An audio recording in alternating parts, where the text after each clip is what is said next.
दोस्तों स्वागत है आपका इस चैनल पे। तो अब हम टेस्ट लगा रहे थे पॉलिटी के, जो यूपीपीसीएस के लिए टेस्ट स्टार्ट किया हमने जीएस वर्ल्ड का, उसी को कंटिन्यू करा जाएगा आज भी। तो लगभग हमने 25 क्वेश्चंस कर लिए थे। अब नेक्स्ट क्वेश्चन जो है 26वां क्वेश्चन है। तो चलिए देखते हैं 26वें क्वेश्चन में क्या बोल रहा है कि निम्नलिखित कथनों पर विचार करिएगा। उच्च न्यायालय के न्यायाधीश जो होते हैं, मतलब जो ट्रांसफर्स होते हैं हाई कोर्ट के जजेस के, वो इम्यून होते हैं from judicial review as it finalise by the collegium of the Supreme Court. अच्छा, दूसरा बोल रहा है कि एडिशनल जो और एक्टिंग जज जो होते हैं वो हाई कोर्ट के cannot be confirm by the permanent जज। तो मतलब दोनों स्टेटमेंट जो है इस संदर्भ में दोनों ही गलत है। क्यों?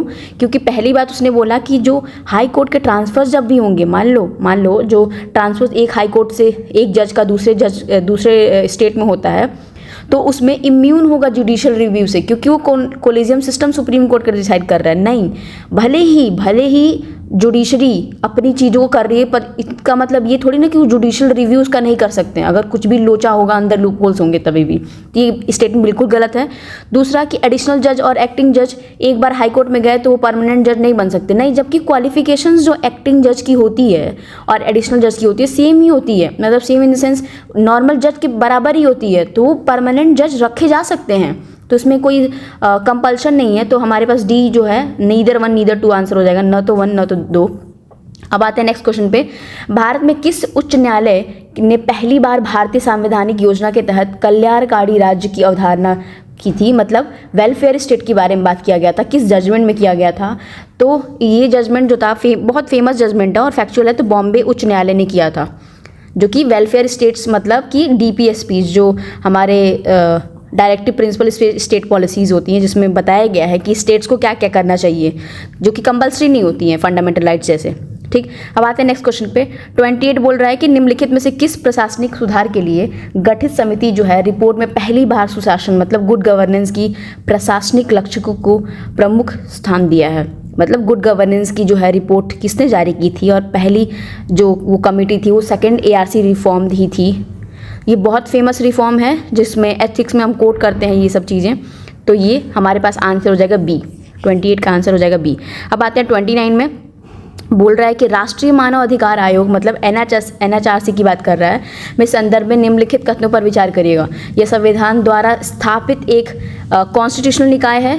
इसके अध्यक्ष की नियुक्ति कानून मंत्रालय द्वारा सुझाए नामों में से भारत के राष्ट्रपति द्वारा की जाती है। तो इन दोनों स्टेटमेंट में सिर्फ और सिर्फ सेकंड वाला स्टेटमेंट सही है। क्यों? क्योंकि NHRC एक कॉन्स्टिट्यूशनल बॉडी नहीं है, ये एक स्टैट्यूटरी बॉडी है और ये 1993 के एक्ट के तहत ही स्टैट्यूटरी बॉडी बनाई गई थी। ठीक है, ये बहुत फेमस क्वेश्चंस होते हैं कि ये कॉन्स्टिट्यूशनल बॉडी है, ये नॉन कॉन्स्टिट्यूशनल बॉडी है, ये एग्जीक्यूटिव बॉडी जैसे नीति आयोग, लॉ कमीशन, ये सारे एग्जीक्यूटिव और स्टैट्यूटरी बॉडीज़ हैं, एक्ट के थ्रू आई थी। ठीक, तो हमारे पास 29 का हो जाएगा बी। ये जो चेयरपर्सन की अपॉइंटमेंट होती है प्रेसिडेंट ही करते हैं, suggested by the law ministry. अब आते हैं नेक्स्ट क्वेश्चन पे। बोल रहा है कि संविधान के अनुच्छेद 130 में निम्नलिखित में से क्या वर्णित है, मतलब क्या दिया हुआ है? तो ये सर्वोच्च न्यायालय का जो स्थान है सुप्रीम कोर्ट का, उसका वर्णन दिया हुआ है। बेसिकली कॉन्स्टिट्यूशन में ये तो बोला गया है कि संविधान के 130 के अनुसार जो सर्वोच्च न्यायालय होंगे दिल्ली में ही होंगे स्थान, लेकिन जो CJI होते हैं मतलब चीफ जस्टिस ऑफ इंडिया होते हैं, वो राष्ट्रपति की मंजूरी लेके एसेंट लेके आप कहीं भी स्थान को निर्धारित कर सकते हैं। ऐसा नहीं कि एकदम फिक्स वाला कंडीशन है। ठीक है, कि कॉन्स्टिट्यूशन में दिल्ली दिया है। अब आते हैं नेक्स्ट क्वेश्चन पे। नीचे 2 कथन दिए हैं, मतलब एक कथन है एक कारण है। गोवा और मिजोरम राज्यों की विधानसभाओं में पूरे देश में न्यूनतम 60 विधानसभा सदस्य हैं और भारत के संविधान के अनुसार एक राज्य विधानसभा में कम से कम 60 और अधिक से अधिक 500 सदस्य से ज़्यादा नहीं होने चाहिए। ठीक है, तो इसमें 31 में सिर्फ और सिर्फ सेकेंड वाला स्टेटमेंट बिल्कुल सही है, पहला वाला गलत है। क्योंकि गोवा और मिजोरम को लेके छोड़ो, अभी जो नॉर्थ ईस्ट स्टेट्स हैं मतलब सिक्किम हो गया और हो गए, वो सिक्किम में सबसे लोवेस्ट है भाई। सिक्किम में लगभग 32 है। ठीक, तो न्यूनतम की कैसे बात इसने बोल दी, और क्योंकि वो एक्सेप्शनल केसेस है, क्योंकि वहाँ पे लोग पॉपुलेशन ज़्यादा नहीं है, बट ये कॉन्स्टिट्यूशन में ये मेंशन्ड है कि कम से कम 60 होने चाहिए और ज़्यादा से ज़्यादा मतलब 500 मैक्स, उससे ज़्यादा नहीं होने चाहिए। तो ये हमारे पास डी आंसर हो जाएगा। अब आते हैं नेक्स्ट क्वेश्चन पे। बोल रहा है कि जॉइंट पब्लिक सर्विस कमीशन के संदर्भ में निम्नलिखित कथनों पर विचार करिएगा। यह 2 या अधिक राज्यों के लिए स्थापित किया जा सकता है। इसका गठन सरकार द्वारा एक कार्यकारी आदेश के माध्यम से किया जाता है। इसके अध्यक्ष और सदस्यों की जो नियुक्ति भारत के राष्ट्रपति द्वारा की जाती है।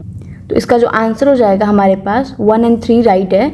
सेकंड वाला स्टेटमेंट बिल्कुल गलत है। JPSC joint public service commission की बात कर रहा है, तो एक कार्यकारी आदेश के माध्यम से नहीं किया सकता, तो पहला और तीसरा ही सही होगा। ठीक, अब आते हैं नेक्स्ट क्वेश्चन पे। निम्नलिखित जीवों पर विचार करेगा। अशोक चक्र को राष्ट्रीय चिन्ह स्वीकार किया गया है। मोर को राष्ट्रीय पक्षी घोषित किया गया है। डॉक्टर राजेंद्र प्रसाद ने देश के प्रथम राष्ट्रपति का पद संभाला था।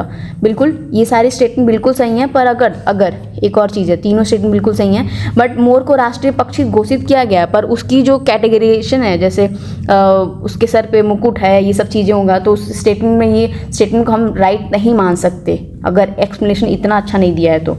ठीक है, तो मोर तो वैसे ही होता ही है। अब आते हैं नेक्स्ट क्वेश्चन पे।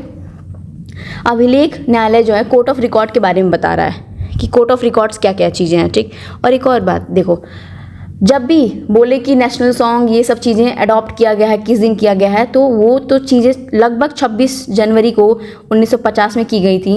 लेकिन एक ही चीज़ है जहाँ पे फंसा सकता है, जहाँ पे जो हमारे फ्लैग है, नेशनल फ्लैग जो भारतीय राष्ट्रध्वज है हमारा, वो हम 22 जुलाई को 1947 में ही हम अडॉप्ट कर चुके थे, क्योंकि हमें जब आज़ाद होना था 15 अगस्त को 1947 में आज़ाद होना था, तो लहराना था उसको, तो हम फ्लैग को होस्ट करना चाहते थे, इसीलिए फ्लैग को पहले ले आए। नेशनल सॉन्ग और ये सब चीज़ें बाद में बनी थी। ठीक, बस ये याद रखिएगा।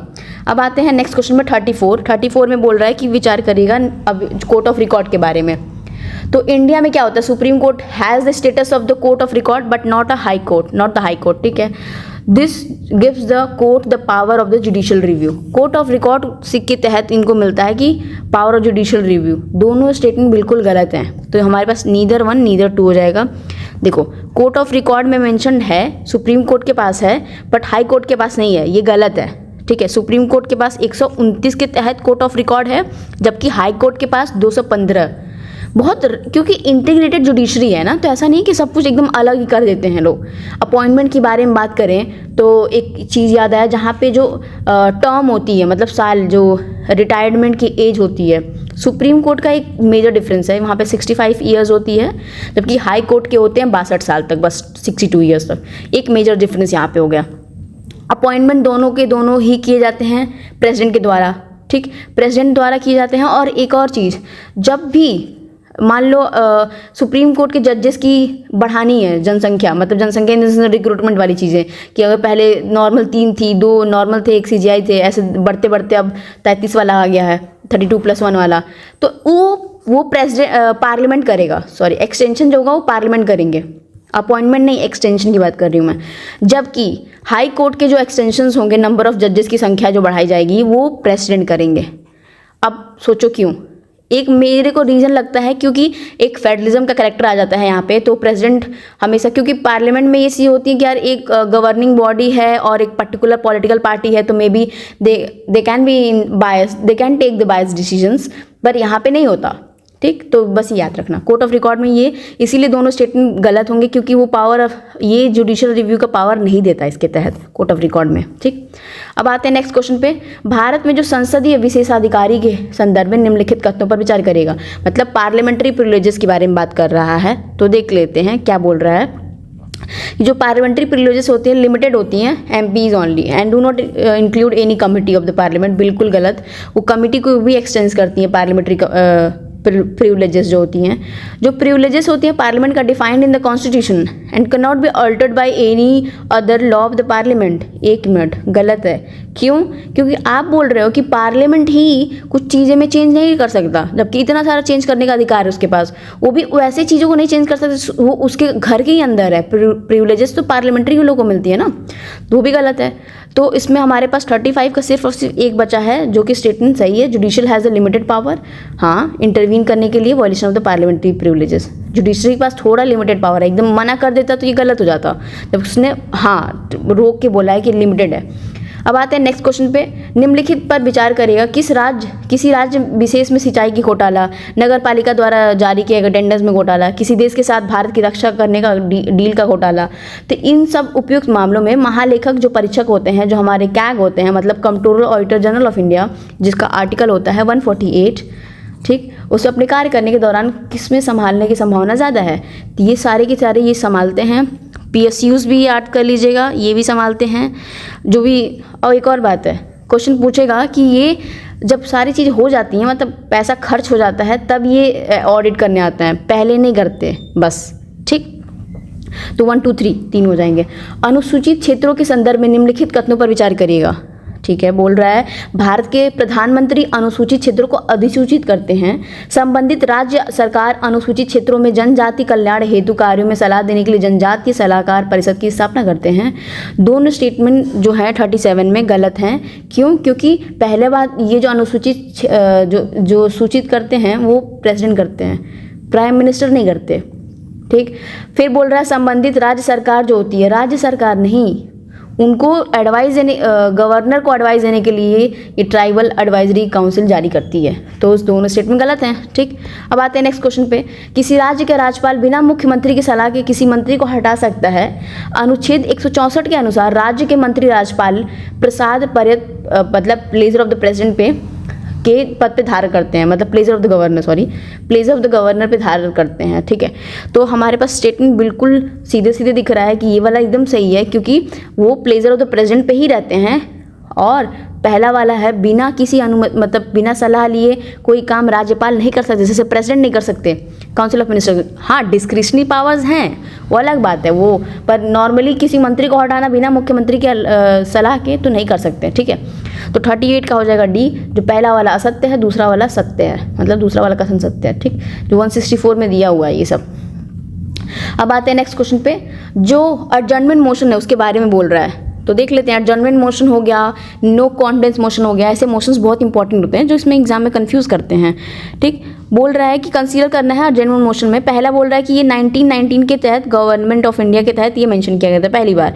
It is not mention in the Rajya Sabha के रूल्स में मेंशन नहीं है, ये बोल रहा है। ठीक है, और the support of the 50 members जो रिक्वायर्ड होगी, 50 मेंबर के सदस्यों की समर्थन जो है आवश्यक होती है।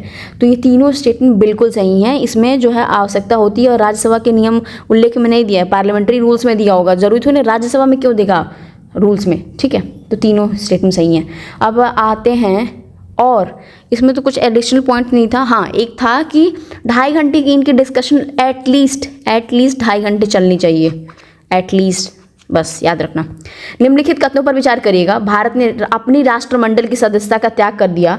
भारत की प्रस्तावना में जो संप्रभुता है, मतलब जो सॉवरेनिटी है इंडिया की, वो ऑटोनॉमी जो है वो कंप्लीट ऑटोनॉमी प्रोवाइड करती है। ठीक है, तो इसमें जो स्टेटमेंट है जो है पहला वाला गलत है, क्योंकि जब हम कॉमनवेल्थ ज्वाइन किए थे 1947 में, उसमें हम ये चीज़ वहाँ पे डिक्लेरेशन लक्ष्मीकांत में और बहुत सारे बुक्स में दिया हुआ है कि हम सॉवरेनिटी के साथ कॉम्प्रोमाइज़ नहीं कर रहे हैं। अगर कोई भी बाहर की जो यूनाइटेड नेशन और सब चीज़ों को ज्वाइन करते हैं तो हम जरूरी थोड़ी ना कि हम अपनी सॉवरेनिटी के साथ कॉम्प्रोमाइज़ करेंगे। तो सेकंड वाला बिल्कुल सही है, क्योंकि सॉवरेनिटी प्रियम्बल में कंप्लीट ऑटोनॉमी को ही बात करता है कि बाहर की कोई चीज़ें हमें अफेक्ट नहीं कर सकती। बस डी आंसर हो जाएगा। निम्नलिखित में से किस मामलों में सर्वोच्च न्यायालय के अनुच्छेद 21 का विस्तार ज़्यादा अच्छे से किया गया है? तो मेनका गांधी बनाम यूनियन ऑफ इंडिया जो थी वो बहुत ज़्यादा आर्टिकल 21 को एक्सपैंड किया गया था। उनका पासपोर्ट जब्त कर लिया गया था जाने के लिए कुछ चीज़ों केसेस में, तो उसके हिसाब से वो बहुत एक्सपेंशन हुई थी राइट टू लिबर्टी लाइवलीहुड में। भारत के विधि आयोग के संदर्भ में निम्नलिखित कथनों पर विचार करेगा, मतलब लॉ कमीशन की बात कर रहा है। ठीक है, देख लेते हैं। सर्वोच्च न्यायालय कार्यकारी आदेश के माध्यम से राष्ट्रीय विधि आयोग का गठन करता है, मतलब सुप्रीम कोर्ट कॉन्स्टिट्यूट करता है नेशनल लॉ कमीशन। यह कानून और न्याय मंत्रालय के सलाहकार के निकाय के रूप में काम करता है। ठीक है, तो सेकंड वाला स्टेटमेंट बिल्कुल सही है, क्योंकि जो एडवाइजरी बॉडी है ये लॉ एंड जस्टिस वाली, ठीक, लॉ कमीशन की। ठीक, पहला वाला गलत है, क्योंकि पार्लियामेंट करता है, गवर्नमेंट जो होती है भारत सरकार, गवर्नमेंट ऑफ इंडिया, वो लॉ कमीशन को, नेशनल लॉ कमीशन को करती है, कॉन्स्टिट्यूट करती है। तो सेकंड वाला बिल्कुल सही हो जाएगा, पहला वाला गलत हो जाएगा। अब आते हैं नेक्स्ट क्वेश्चन पे। निम्नलिखित कथनों पर विचार करिएगा। ठीक है, बोल रहा है हिंसा से दूरी बनाना, जानवरों का शिकार न करना, देश की रक्षा करना। ये सब कौन से मौलिक जो कर्तव्य है उसमें वर्णन दिया है, तीनों ही सही हैं। और अभी हाल में सुप्रीम कोर्ट या लगभग लोग बोल रहे हैं कि जो फंडामेंटल ड्यूटीज़ हैं उनको कंपल्सरी बनाया जाए कुछ चीज़ों में, क्योंकि बहुत ज़्यादा हो रहा है अब। ठीक, और हमें पता है कि भारतीय संविधान में 51A में दिया हुआ है 44th अमेंडमेंट के 44th कह रही हूँ मैं, 51A में दिया हुआ है। ठीक है, 42nd अमेंडमेंट में दिया हुआ है। ठीक है, 1976 से ऐड किया गया। 44th वाला कैबिनेट से याद आ गया था। अब आते हैं नेक्स्ट क्वेश्चन पे। तथा मतलब ये जो एडहॉक जजेस हैं उसके रेफरेंस में बात करना है, ठीक है। रिटायर्ड जज होते हैं, can be appointed as ad hoc जज ओनली आफ्टर हिज कंसेंट लेके ही किसी को अपॉइंटमेंट करा जाएगा। एडहॉक जजेस are not appointed in the Supreme court, instead there is provision for the acting जजेस। तो पहला वाला सही है, गलत दिया हुआ है कि ऐसा नहीं कर सकते कि सुप्रीम कोर्ट में नहीं, हाई कोर्ट में हो रहा है, सुप्रीम कोर्ट में नहीं होगा, जबकि उल्टा भी कभी कभी होता है, ठीक है। निम्नलिखित कथनों पर विचार करिएगा। भारत के राष्ट्रपति और जो पर्सन विद डिसेबिलिटीज़ होते हैं, दिव्यांगजन होते हैं, और जो सैनिक बलों के सदस्य, उपयुक्त में से कितने जो हैं, जो पोस्टल बैलेट्स होती हैं उसके माध्यम से जो मतदान वोट दे सकते हैं। तो ये तीनों ही हैं। सीनियर सिटीजन्स भी होते हैं जो अभी या जाके घर जाके कर सकते हैं। फिर जो चुनाव में ड्यूटीज़ लगी होती हैं ना जिनकी, वो भी इस पोस्टल बैलेट से कर सकते हैं। और राष्ट्रपति के साथ साथ वाइस प्रेसिडेंट मतलब उपराष्ट्रपति, राज्यपाल, केंद्रीय जो कैबिनेट मिनिस्टर्स होते हैं, वो सदन के जो अध्यक्ष शामिल होते हैं सब, ठीक है, वो पोस्टल बैलेट से वोट दे सकते हैं। निम्नलिखित कथनों पर विचार करेगा। फिर से बोल रहा है, परिस्थितियाँ जो लोकसभा, राज्य की सुरक्षा, विदेशी मामले, किसी व्यक्ति को निवारक निरोध किया जा सकता है, मतलब प्रिवेंटिव डिटेंशन में किसको डाला जा सकता है, मतलब किस बेसिस पे डाला जा सकता है। तो ये सारे ही केसेस होते हैं, मतलब सारे ही जो चीज़ें हैं वो तीनों ही के में प्रिवेंटिव डिटेंशन में डाल सकता है। जैसे मान लो कोई पब्लिक ऑर्डर है और कोई चीज़ें आपको पब्लिक को कुछ हार्म करेगी, तो उसके हिसाब से कोई आदमी कर रहा है मान लो, तो उसको पहले ही प्रिवेंटिव डिटेंशन हमें पता होना चाहिए। प्यूनिटिव डिटेंशन और प्रिवेंटिव डिटेंशन डिटेन करना होता है, उसमें अरेस्ट करना होता है। प्रिवेंटिव में थोड़े पहले के मेजर्स लिए जाते हैं और प्यूनिटिव में किसी को वारंट दे के करते हैं, ठीक। अब आते हैं नेक्स्ट क्वेश्चन पे। यदि उत्तर प्रदेश और बिहार के क्रमशः दो क्षेत्रीय दल हैं और दल ए और बी जो हैं वो हैं, मतलब क्रमशः हैं, दल ए और दल बी जो है, मतलब ए जो है हमारे उत्तर प्रदेश का है, बी बिहार का है हमारे, के चुनाव चिन्ह समान है और दल ए बिहार में हो रहे चुनाव लड़ना चाहता है, ऐसे में निम्नलिखित में से क्या होगा। तो सिंपल सी बात है, केवल दल ए का जो चुनाव चिन्ह है उसको बदल दिया जाएगा, क्योंकि बिहार में पहले से ही हो रहा है ना चुनाव चिन्ह, ठीक है। अब आते हैं नेक्स्ट क्वेश्चन पे। जो भी प्लेजर ऑफ द प्रेसिडेंट मतलब प्रयास पर्यंत प्रिंसिपल है उसके बारे में बोल रहा है, तो ये चीज़ क्या बोलता है, प्रयास जो पर्यंत प्रिंसिपल है, तो ये सिंपल है कि जो उसमें बोल रहा है असत्य कौन सा है, असत्य कौन सा है, तो मुझे लगा प्रयास जो प्रिंसिपल होती है प्लेजर ऑफ द प्रेसिडेंट वाली, तो this principle has been adopted from the British legal system. हाँ, सारी चीज़ें तो ब्रिटिश से अडॉप्ट किए हुए हैं। Chief election commissioner serve during the pleasure of the president, नहीं भाई, वो कॉन्स्टिट्यूशनल बॉडी है और वो प्लेजर ऑफ द प्रेसिडेंट के कैसे एक्ट कर सकती है, ठीक। तो यही वाला मिल गया। चलो आगे भी पढ़ लेते। राज्यपाल राष्ट्रपति के प्रसाद जो प्लेजर ऑफ द प्रेसिडेंट से काम करता है, बिल्कुल हाँ। संविधान का जो अनुच्छेद 311 सिविल सेवक के राष्ट्रपति के प्लेजर ऑफ द प्रेसिडेंट सिद्धांत पर तार्किक रोक लगाता है, बिल्कुल। ऐसा नहीं होता है कि सिविल सर्विसेज में उन्होंने अपॉइंटमेंट कर दिया राष्ट्रपति और ऐसे ही निकाल देंगे, नहीं। उनकी बाकायदा जो इंक्वायरी कमिटीज़ बनाई जाती हैं और तब जाके किसी को निकाला जाता है, खासकर गवर्नमेंट ऑफिशियल्स को। अब आते हैं नेक्स्ट क्वेश्चन पे। उपराष्ट्रपति के पद से हटाने के संदर्भ में निम्नलिखित कथनों पर विचार करेगा। उपराष्ट्रपति जी अभी भी रिजाइन कर दिए हैं, बहुत दुखद की बात है, पर ठीक है, देख लेते हैं। हमारे करंट अफेयर्स में और इम्पोर्टेंट इसकी जो है बढ़ जाएगी। इससे लोकसभा की कोई भूमिका नहीं होती, गलत है, और उन दोनों की भूमिका होती है, राज्यसभा की तो ज़्यादा ही रहती है, स्पेशल मेजॉरिटी से पारित करना पड़ता है, और ऐसे प्रस्ताव को लाने के लिए 14 दिन का नोटिस देना होता है, बिल्कुल सही। जब हटाने का प्रस्ताव विचाराधीन होता है, वह सदन की अध्यक्षता नहीं कर सकता। ऑब्वियस सी बात है, और किसी को हटाया जा रहा है तो वो सदन में कैसे बैठ सकता है, अध्यक्षता वो भी बैठ सकता है, वो अलग बात है, पर अध्यक्षता नहीं कर सकता है ना, ठीक है। तो ये जो स्टेटमेंट हो जाएंगे, कथन कौन से सही हैं, तो ये सही होगा, ये भी सही होगा, 14 दिन का पहला वाला गलत है, बस 2 और 3 आंसर हो जाएगा। और ऊपर से 14 दिन का नोटिस ना लोकसभा के स्पीकर को निकालने के लिए, इनको निकालने के लिए, डिप्टी स्पीकर को निकालने के लिए, डिप्टी चेयरमैन को निकालने के लिए, सबके जो चारों प्रिसाइडिंग ऑफिसर्स होते हैं ना, उनके लिए 14 दिन का नोटिस देना पड़ता है पहले ही। अब आते हैं नेक्स्ट क्वेश्चन पे। बोल रहा है निम्नलिखित कथनों पर विचार करिएगा। भारत में राज्यों का अपना राज्य ध्वज नहीं हो सकता। SR बोम्बई बनाम जो केस होता है भारत संघ मामले में 1994 में राज्यों के अपने ध्वज के संदर्भ में निर्णय दिया गया था, बिल्कुल सेकंड वाला स्टेटमेंट सही है, पहला वाला बिल्कुल सही गलत है। क्यों? क्योंकि राष्ट्र चिन्ह सब कुछ हो सकता है, ऐसे कोई भी रूल्स में लिखा नहीं हुआ है पर्टिकुलरली कि नहीं हो सकता, अपने ध्वज हो सकते हैं, ठीक है। अब आते हैं नेक्स्ट क्वेश्चन पे, इसका मतलब जो 50 का हो जाएगा बी, मतलब सेकंड वाला ही सही है बस। अब आते हैं नेक्स्ट क्वेश्चन पे। कंसीडर करना है जो पार्लियामेंट्री सेशंस होती हैं उसके प्लेस के अकॉर्डिंग, ठीक है। द आइडिया जो है पार्लियामेंट्री सेशन की होती हैं, जो आयोजित करने का विचार जो था बाहर रखने का, तो पहली बार बी आर अम्बेडकर जी ने सोचा था कि संसद जो सत्र होते हैं पार्लियामेंट्री सेशंस, वो दिल्ली से बाहर आयोजित करने का विचार डाला था। किसने? डॉक्टर भीमराव अम्बेडकर जी ने। बिल्कुल सही, उन्होंने डाला था पहली बार। भारतीय संविधान का अनुच्छेद जो 85 होता है संसदीय सत्र को आयोजित करने के लिए दिल्ली स्थित संविधान का प्रावधान करता है। तो पहला वाला सही है, दूसरा बिल्कुल गलत है, क्योंकि ये कहीं भी नहीं मेंशन्ड है, ये पर्टिकुलर मेंशन सुप्रीम कोर्ट के स्थान को निर्धारित कर दिया गया था पर पार्लियामेंट्री सेशंस को नहीं किया गया था, वो भी आर्टिकल में बोल रहा है, तो ये गलत हो जाएगा, बिल्कुल गलत। अब आते हैं नेक्स्ट क्वेश्चन पे 52। निम्नलिखित पर विचार करिएगा। मौलिक कर्तव्य, उपराष्ट्रपति की जो वर्तमान चयन प्रक्रिया होती है, राज्य के नीति निर्देशक तत्व, तो ये सारे में कौन से मूल संविधान के प्रावधान में नहीं थे? सबसे पहले नहीं थे, ठीक है, तो ये पहला और दूसरा ही जो थे वो नहीं थे, बाद में ऐड किया गया है ना उनके। और आता है डीपीएसपी से पहले से ही था पार्ट्स में। अब आते हैं नेक्स्ट क्वेश्चन पे 53। निम्नलिखित कथनों पर विचार करिएगा।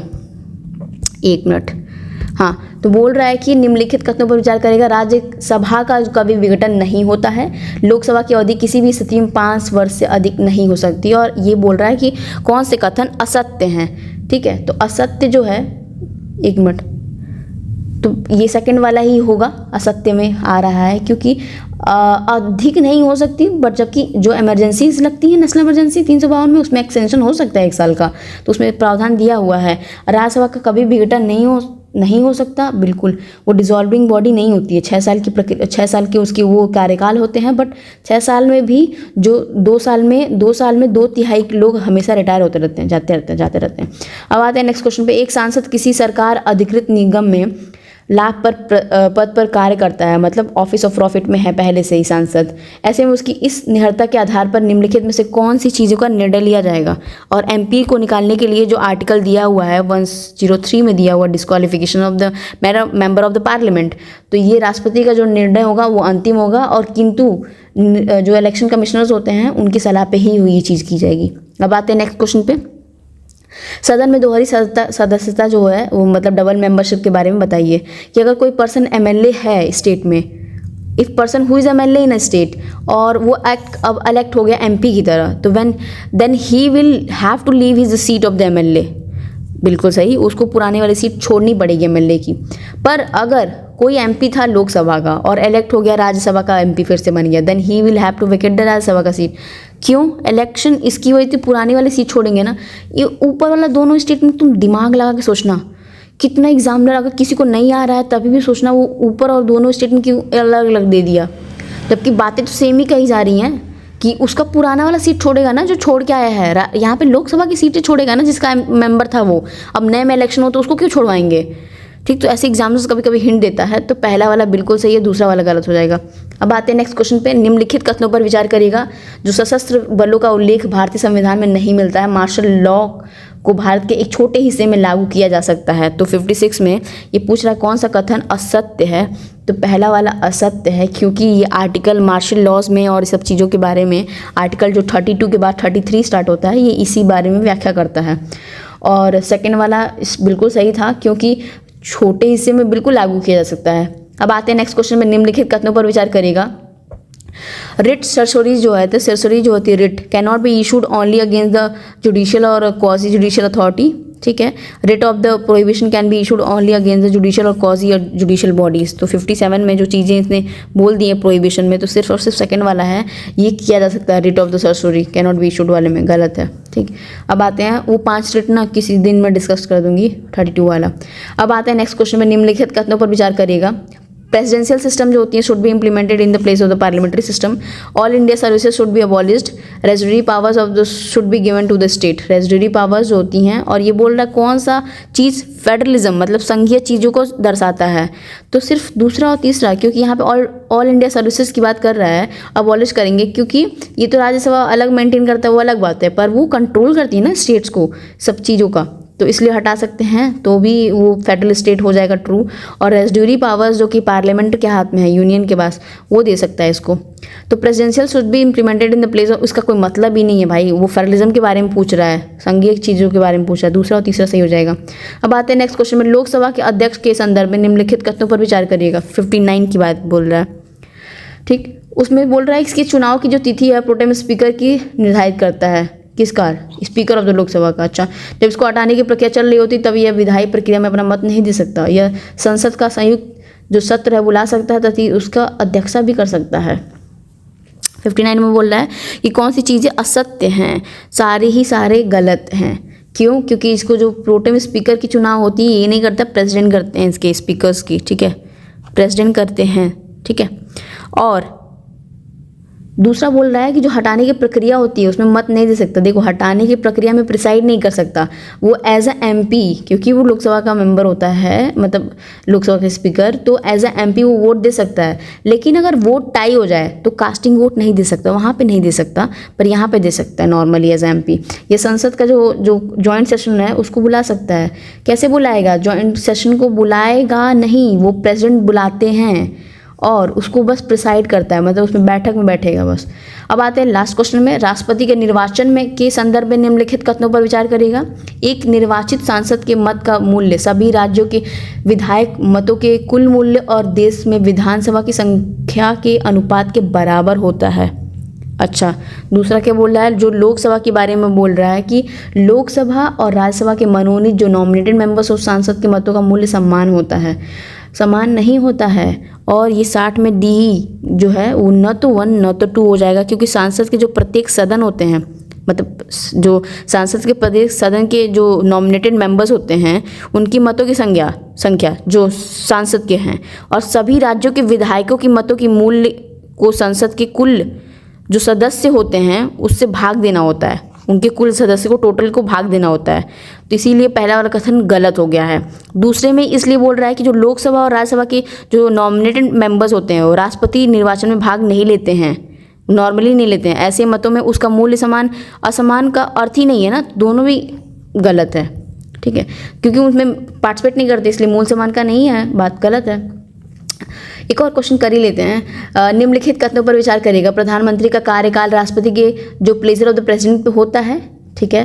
मंत्रिमंडल का जो उल्लेख है अनुच्छेद 352 में राष्ट्रीय आपातकाल मतलब नेशनल इमरजेंसी में मिलता है। तो ये स्टेटमेंट जो है वो हमारे पास पहले बोल रहा है कि असत्य है, दोनों ही सत्य हैं, तो न तो 1 न तो 2, क्योंकि जो बोल रहा है इसने कि टेन्योर इसने बोल दिया प्लेजर ऑफ द प्रेसिडेंट। हाँ, प्रेसिडेंट जो है कभी भी डिसॉल्व कर सकते हैं और प्राइम मिनिस्टर को भी हटा सकते हैं, उनके पास प्लेजर ऑफ द प्रेसिडेंट में है, क्योंकि अपॉइंटमेंट भी उन्हीं से होती है, कोई प्रक्रिया तो दी नहीं गई है। और जो 44th अमेंडमेंट की बात कर रही थी ना कैबिनेट की मैं, तो इसी टाइम ही इसने हुआ था, इस टाइम ही हुआ था, 352 में ऐड किया गया था कैबिनेट का जो वर्ड था, इसीलिए तो दोनों ही असत्य पूछा है ना, ठीक है। अब आते हैं नेक्स्ट एक और क्वेश्चन, एडजॉर्नमेंट, जो कि बोल रहा है कि मैच कौन सा करेक्ट है, ठीक है।